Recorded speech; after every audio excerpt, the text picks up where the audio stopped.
Hey digital investors, welcome back to another video where we go over the daily crypto news. Here we have MicroStrategy CEO to release the world's first Bitcoin playbook for corporations. Visa CEO calls Bitcoin digital gold and outlines a strategy to integrate crypto. This is probably the biggest, most bullish news of the day. Bitcoin held by public companies surged 400% in 12 months. Ray Dalio confirms that Bitcoin is on the radar of his hedge fund. Remember, Ray Dalio said that he wasn't quite sure if there was something he was missing with Bitcoin. He has since changed his stance. He says it's one hell of an investment. Robinhood suspends instant deposits for purchases of Doge. Dogecoin has been on a rampage, as you guys know. Elon Musk leading the charge with Bitcoin. Anyways, we're going to start here. Amid Elon Musk Dogecoin Frenzy, Binance Overloaded With Demand. Okay, there's a lot of things going on. There's a lot of new people getting into crypto right now. They're getting into Dogecoin. It's really crazy to see. So we're going to hop right into it. If you guys are frequent viewers of the show and you want to show some support, then tap the like button. It really does help a ton for the YouTube algorithm to pick this video up and show it to more people. And with that said, we're going to hop right into it. So let's see what is going on. Binance CEO Changpeng Zhao is chalking up the exchange's recent load issues to some combination of Elon Musk, Dogecoin, and the chaos surrounding GameStop and WallStreetBets. The world's largest crypto exchange was forced to temporarily suspend withdrawals earlier today in a response to what Zhao referred to as system load issues. I also saw him tweet out that they have all-time highs for everything right now on Binance, all-time highs for people signing up, for trades, volume, everything like that. It's really crazy. So Binance has seen exponential growth in user traffic, trading volumes, and deposit and withdrawal volumes, and system load across the board. Zhao suggests that Elon Musk changing his Twitter bio to Bitcoin earlier this morning may have contributed to the traffic uptick. Musk's seeming endorsement of the coin was widely attributed as the reason that the price of Bitcoin spiked by 15%, squeezing out short sellers to the tune of 450 million.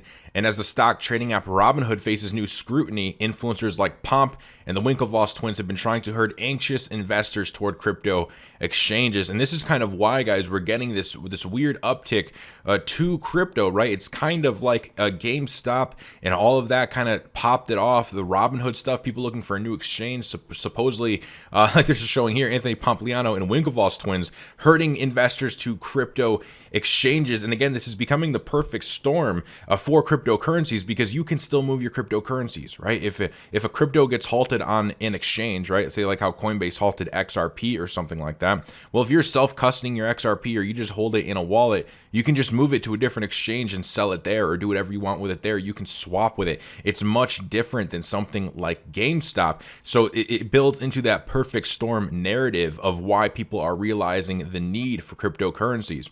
Now, back to Binance CEO, he says it could have been Elon's Twitter bio change. It could have been WallStreetBets.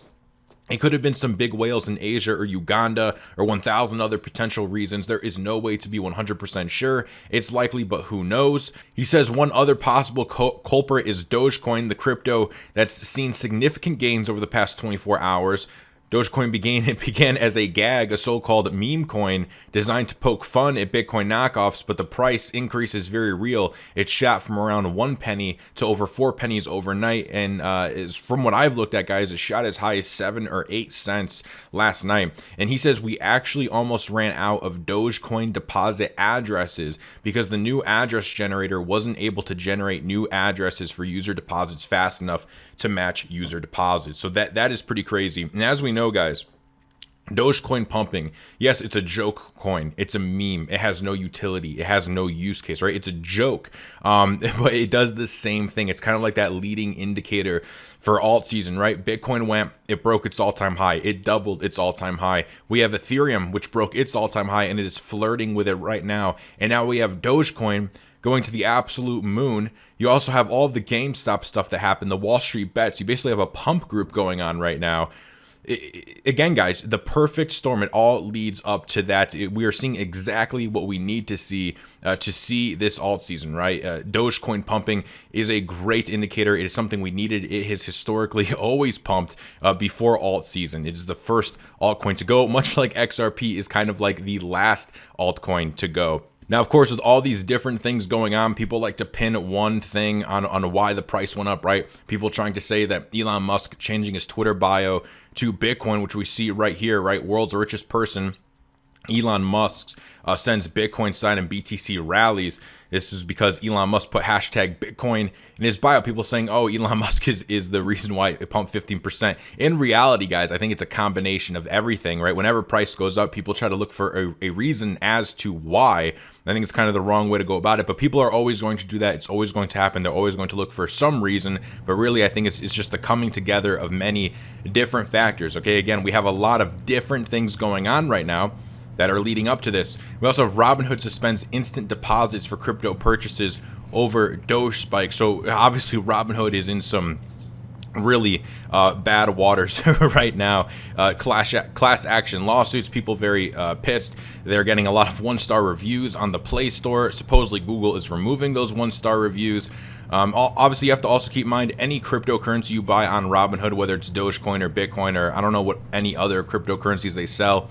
Keep in mind, you don't actually own those cryptocurrencies. You cannot move them off of Robinhood. So if Robinhood did halt the trading of, say, Doge, and they halted the trading of Bitcoin on their platform, yeah, you kind of are screwed. That's why it's very, very important to make sure you're self-custodying your crypto. Have at least some of it on some wallet that you can move to. In case you're on an exchange, say like Robinhood, and it goes down, you can move it to something else. I think the entire GameStop thing is really making an epiphany in people's minds about the need for something like crypto, the need for decentralization. Again, this is going to be really good for DeFi when people start finding out about this stuff. But ultimately, I think they're also going to have to take it a step further and realize that the true owning of your money, if you truly want to own your money and send it, sell it, buy with it, whatever it is around the world, whenever you want without anybody's permission, that's going to come from you holding your own assets and not leaving it on something like Robinhood or Coinbase or any other type of exchange, right? It's going to take some responsibility of you actually holding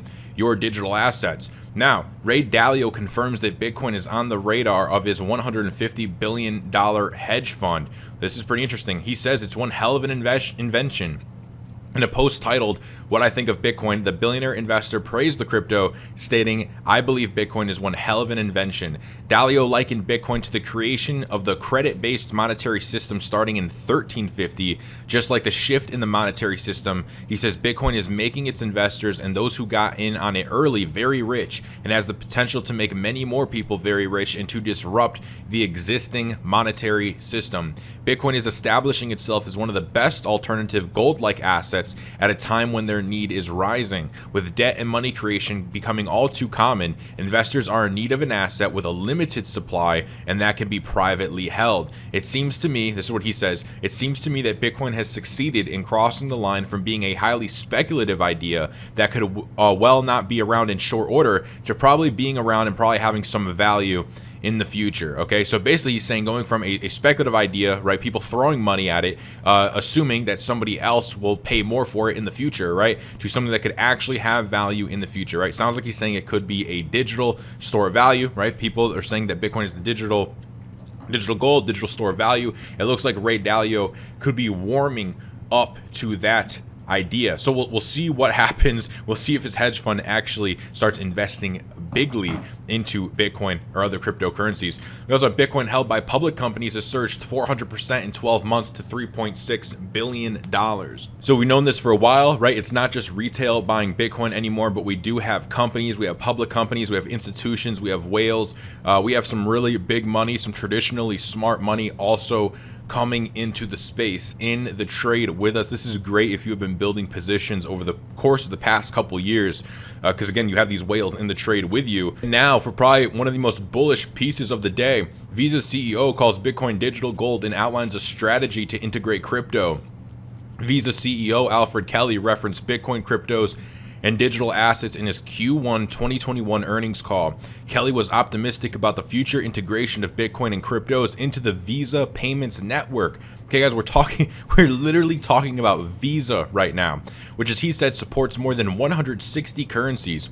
Visa CEO made a distinction between digital assets. According to him, there are those that have begun to take on the role of a safe haven asset and those being used as a currency. Bitcoin particularly has strongly pushed the safe haven thesis over the past few months, as Kelly stated. So very interesting, guys. We were even seeing the CEO of Visa saying that Bitcoin doesn't look to be suitable for payments, right? And that's something that we've been saying for a long time, that Bitcoin, all right, they switched it originally, right? If you read the Bitcoin white paper, what is it? It's an electronic peer-to-peer cash payments network. Right now, it has changed to, Bitcoin is a store of value. And even the Visa CEO is saying, hey, you know what? Bitcoin is fitting in more the thesis of a store of value. So what happens to the cryptocurrencies where their thesis is as a payments network? He says, we see all cryptocurrencies as digital gold. They are predominantly held as assets that are not used as a form of payment in a significant way at this point.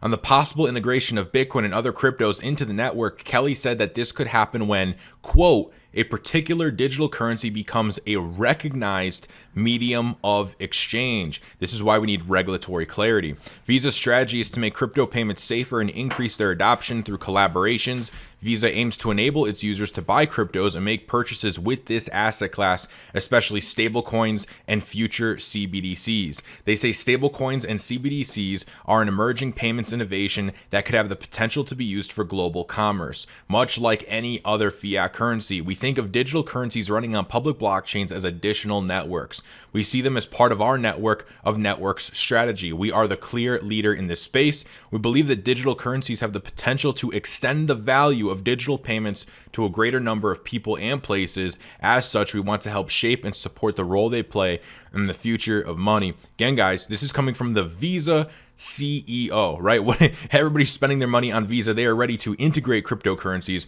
Seems to me that they see Bitcoin as a store of value, but there could be other cryptocurrencies that are used as an actual currency, an actual payment network, right? For quick payments. It's going to be really interesting to see. Obviously, the integrations, they are ready to do them. So what are the majority of people going to use, right? Who is going to be the winner for this particular use case?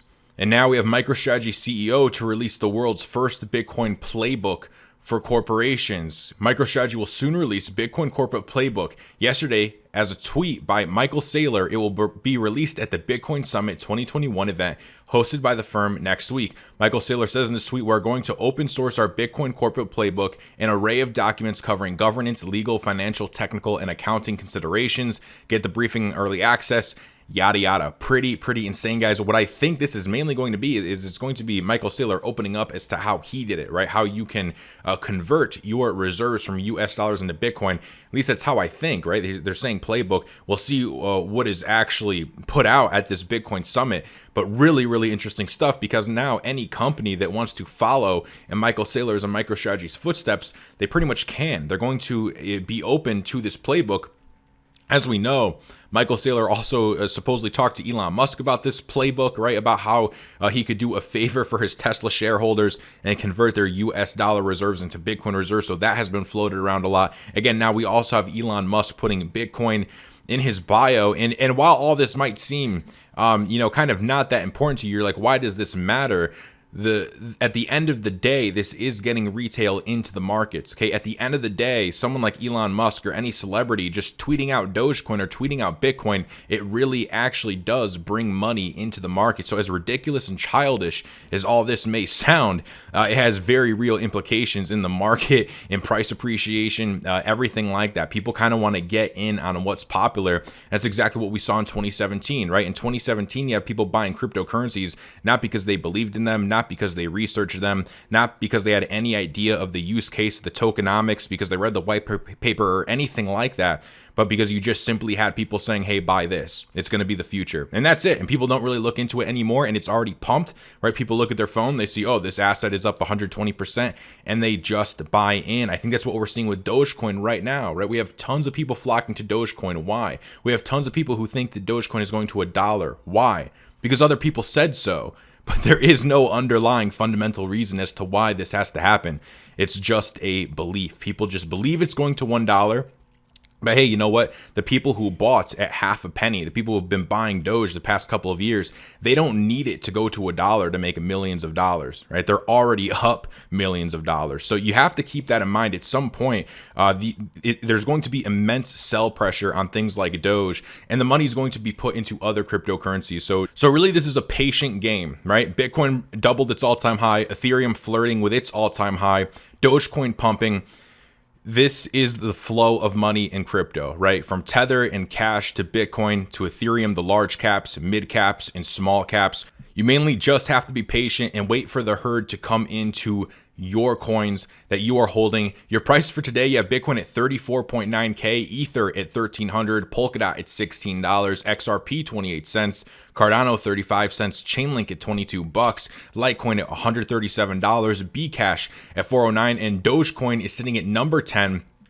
As of right now, it is up at 5 cents, and it is up 47% on the 7-day. Your fear and greed index for today is an extreme greed sitting at 77. And with that said, that is the video for today. If you enjoyed it, make sure you tap the like button. It really does help for growing the channel. Make sure you subscribe and hit the bell so you're notified every single day when I upload. I put out a video like this daily going over Bitcoin, altcoins, and everything going on in the crypto space. So do make sure to subscribe. We are in a very, very exciting time, and I'm just trying to stay on top of everything that is going on as best I can. If more stuff comes out, I will present it to you guys, and I will see you all tomorrow. Have a great day, everybody.